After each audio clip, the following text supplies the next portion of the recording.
Kaibigan, very important video. 5 bawal gawin, 5 dapat ingatan sa loob ng bahay, lalo na pag nagkakaedad tayo. Pero any age, kailangan mag-iingat tayo, bata man o matanda. Lalo na pag above 30, 40, 50 na. 5. Number 1, pag nagkakaedad na, huwag yuyuko agad-agad. Okay? At napansin ko, mga 45 years old ako nun. Pag yuyuko ka, parang mahihilo ka. Biglang iikot eh. Marami po nangyayari ito. Pag bend, hilo. Maraming dahilan. Pwedeng nagloloko yung blood pressure, pwedeng poor circulation, pero mas marami yung dahil sa tenga. Dahil biglang galaw, nagugulo yung tenga natin. Yung sa tenga, nandyan po yung balance. Yan, no? Biglang yuko, pwede ka mahilo. Parang ito. Pag yumuko siya, iikot ang buong bahay, yung buong kwarto. Kaya ang tip natin, dahan-dahan ang galaw. Okay? Dahan-dahan. Ngayon, kung napapansin nyo, pwede nyo subukan, lalo na sa mga middle age. Pag tumingin kayo sa baba, hindi pa parang mas hilo? Sa taas, okay eh. Sa side, okay. Pero pag bumaba, nakakahilo. Kasi nga, yung tenga natin pala, pag nagkakaedad tayo, parang hindi na siya balance eh. Yung balance natin kasi mula sa nakikita, sa nararamdaman, pati sa tenga. So, pag nagloloko na yung sa tenga, nagkakaedad, nalilito na tayo. Minsan, pag tumingin ka sa baba, kala ng utak mo, nakatingin ka sa taas. So, naguguluhan siya. Nako-confuse siya. Pag na-confuse siya, hilo. So, meron tayong tip, exercises for vertigo. May video ako dito eh. Pero ang short lang is, pag madalas kayo mahilo, tingin dito sa kaliwa. Yan o. Dahan-dahan o. Yan, mga 10 times. Nakakahilo to, pero ang point is, sinasanay mo yung katawan mo. Sinasanay mo yung utak mo sa galaw. Yan, oh, bend. Ako nga, pag ganitong bend, mas nakakahilo. Eh. Try nyo. Try nyo. Tapos ito pa yung exercise. Tingin. Yan, oh. Nakakahilo yan. Sinasanay mo sarili mo. 10 times. Tapos, may challenge pa. Ang challenge, pikit mata. Mas mahirap yon. Tayo, pikit mata. Ganyan. Mas mahirap yan. O, try nyo, pikit mata. Unstable. Kailangan may hawak ako dito pala. O, yan. So, try mo yan. Ay, ito po, medyo mahirap na to. Pikit mata. So, balance. Kaya ko ba 30 seconds na hindi tutumba? So, ito po yung mga rehab exercises for vertigo. Sinasanay mo ang sarili mo sa balance. Mahirap. Pero yan po ang treatment eh. Pero papacheck din tayo sa doktor kung talagang vertigo. Most of the time, it's vertigo. So, ingat sa pagtungo. Number 2, ingat din, pag bagong gising, biglang uupo, biglang tatayo. Okay? Ito, bagong gising siya.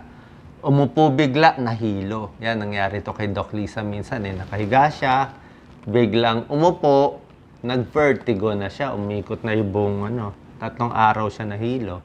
Kasi nga, pag biglang upo, nagagalaw yung balance natin sa tenga. So, pag bagong gising, gagawin natin, siguraduhin mo, gising po kayo, di ba? Galaw-galawin mo na yung kamay, di ba? Galaw-galawin yung paa. Tapos, pag ready ka na, wag babangon ng pagganon, kasi baka mapilay ang likod. So, dapat tagilid. Tagilid mo na, bago tukod, tulak. Pataas. Tagilid, kaliwa o kanan. Pag nakaupo ka na, upo ka lang ng 1 minuto. Ayan, galaw-galawin yung paa. Para umakyat yung dugo, circulation. Galaw-galawin mo na para siguradong hindi masakit ang leeg. Bagong gising, ba? Madalas neck pain, back pain, di ba? Manhid. Kagabi, pinulikat pa nga ako eh. So, pag okay ka na, nakaupo ka na 1 minute, tatayo dahan-dahan. Yan, nakahawak ko. Kita mo, pag tayo niya, nahilo siya, oh. Nahilo siya, oh. Kasi pag tayo nga, pag hindi pa tayo ready, minsan bumabagsak yung blood pressure. Tawag dito, postural hypotension. Okay, so dahan-dahan sa pag-upo, pagtayo, pagbagong gising. Number 3, napakahalaga. Pag inaantok pa rin sa mga lalaki, huwag iihi ng nakatayo. Bagong tip to, di ba? Karamihan ng mga lalaki, syempre, ihi tayo, nakatayo, di ba? Normal naman yun eh. Pero ang payo ko sa inyo, lalo na pag antok kayo, kahit di kayo antok, umupo habang umiihi. Lalo na pa nasa bahay. Syempre, sa labas, hindi mo ito magagawa. Bakit? Kasi pag nakatayo kayo, inaantok kayo, madaling araw, ganito po mangyayari sa inyo. Yan.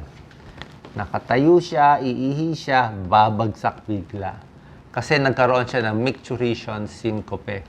Micturition, umiihi, syncope, nawalan ng malay sa mga lalaki. Marami nangyayari nito. Ano ang dahilan? Usually in men while standing up for nighttime urination. Number 1, postural hypotension. Pag tayo, babagsak ang blood pressure, hypotension. Second cause, umiiri. Pag umiiri tayo, Valsalva maneuver, tataas yung reflex, babagsak yung heart rate. Bagsak blood pressure, bagsak heart rate, bagsak yung pasyente. Number 3, syempre, punong-puno yung pantog mo, 500cc ng ihi. Tapos, biglang marirelease, marirelax, magkakaroon din ng reflex, may vasodilation, pwede rin mag-hypotension. Ang dami na po nangyayari nito, biglang bagsak, tinamaan ang ulo, nabali ang ipin, dumugo ang ulo, nasugatan yung kamay, ang dami. Kasi nga biglang babagsak. Ingat po. Ako nga, pag nakaupo, ingat din na nakakaantok. Mamaya makatulog ka, nakaupo. Pwede mangyari yan, lalo na pag nagkakaedad.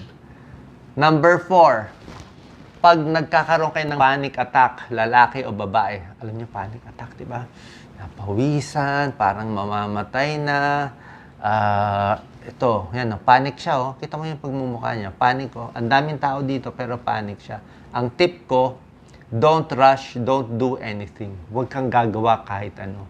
Huwag kang mag-drive, huwag kang tumawid, huwag kang magbiyahe, upo ka lang.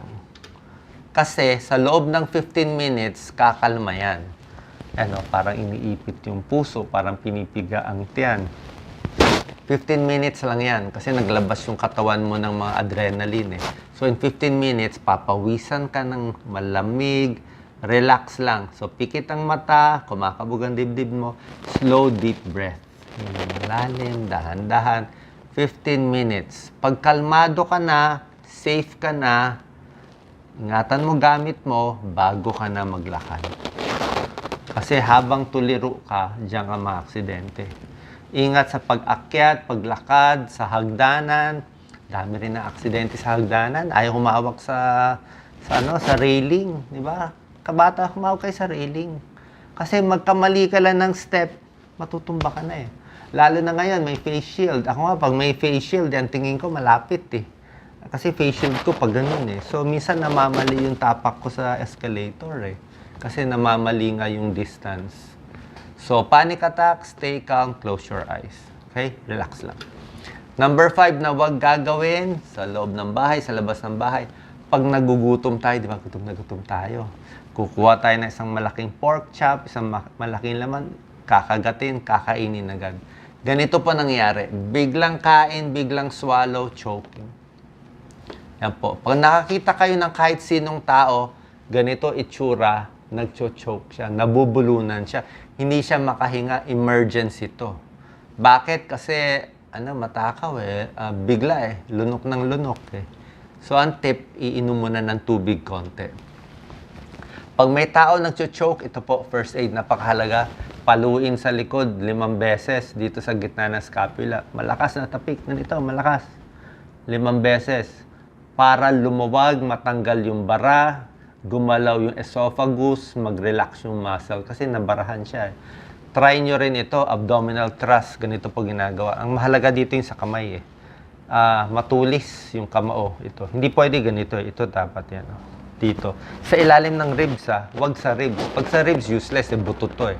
Dito sa tiyan mismo. Sa malambot ng tiyan, ipupush mo para matanggal yung pagkain. Kung kayo mag-isa, ito ang problema. Pwede kayo kumuha ng silya, ipilit nyo na itusok dito. Tapos, relax lang. Hanggang dahan-dahan, luluwag dapat yan. So, uminom ng tubig, relax, bago kumain. Sabi ko nga pagkakain, kain lang. Pag gusto nyo chismis, chismis lang. Kasi pag kwento ng kwento, kain, kwento, inom, doon nabubulunan eh. Kasi naguguluhan yung katawan natin eh. Pag gusto mo magsalita, trachea yan. lungs yan. Gusto mo kumain, esophagus yan, tiyan yan. So, kakasalita, kakakain, hindi alam nung pagkain kung saan papasok. Imbis na pumasok dito sa tiyan, baka pumunta sa baga, magcho-choke ka rin. Okay? Mabubulunan at maghihirapan ka huminga. So, sana nakatulong itong tips. 5 bagay na dapat ingatan pag tayo nagkakaedad, lalo na pa nasa loob ng bahay. God bless po.